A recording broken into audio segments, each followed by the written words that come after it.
Leading off our discussion now is Michael Avenatti, who is the attorney for Stormy Daniels. Michael, what are you hearing when you listen to that tape?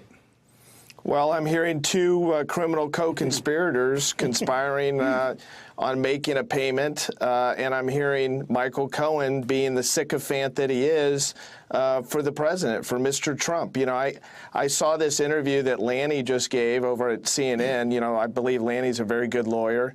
I like Lanny, but that was quite a marvelous performance that he just gave over on CNN, trying to paint Michael Cohen, who's an absolute criminal thug, as a victim and is anything other than what he is, Lawrence. I mean, he's a co-conspirator. They're trying to convince the American public of something that just is not accurate. Look, Michael Cohen could come on your show or any other show right now and disclose what really happened and the context around this discussion. And we could dispense with any debate about, you know, who said cash or who didn't say cash or what did they mean by cash or did they really mean cash as in greenbacks or not. And they're not doing that. And that should be telling to people on what's going on here. Michael, when you say criminal co-conspirators, what is the crime that you're hearing? Well, it's not necessarily on this tape, Lawrence, but look, there's no doubt that Michael Cohen has the goods, and I've been saying this for many months, just as I predicted that there was going to be tapes. There's no question that Michael Cohen has the goods on the president.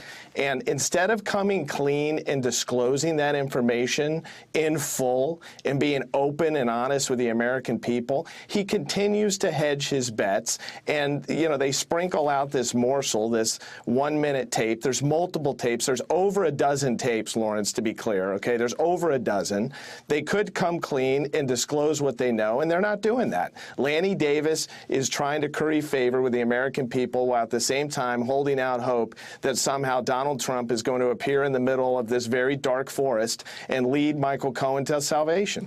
I think there's something on this tape that clarifies something about why it's public.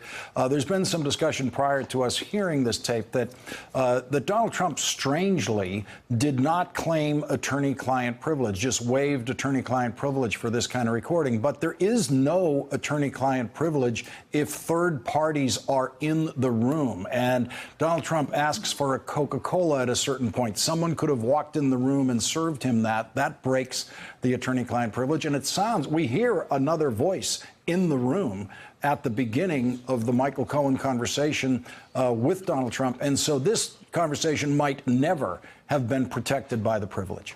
Well, I actually think that it probably was protected by the privilege, even if there was another member of the staff or someone else that would have entered the room. That would not vitiate the privilege. I think that there was a question as to whether there was ever an attorney-client privilege surrounding this conversation, because I don't think Michael Cohen is engaged in providing legal services to Mr. Trump under the circumstances. I think this is a stretch at best. I think that the White House knew, Rudy Giuliani knew, that eventually this tape was going to come out, and so they decided not to press forward on the privilege. But I find this very curious, this interview that Lanny Davis gave, again, Lawrence, and I'm going to go back to this.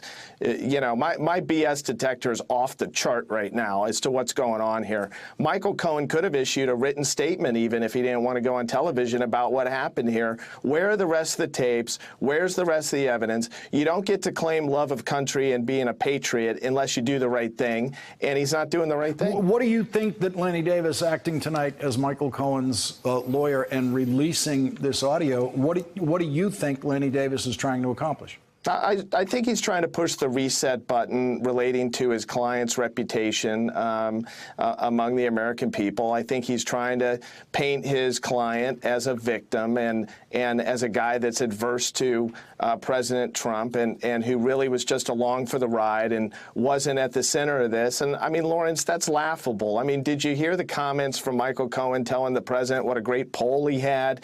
And if you look at all the comments that Michael Cohen made about about Donald Trump after this telephone call in 2016. Look at all the comments that Michael Cohen made through his other lawyers at the very beginning of our case, where he was a staunch defender of the president month after month, week after week. I mean, the only reason Michael Cohen has supposedly found religion, if you will, at this point is because he realizes that he's about to be indicted for some very serious offenses, and he's trying to push the reset button. Thanks for checking out our YouTube channel. Subscribe by clicking on the button below for more from The Last Word and the rest of MSNBC.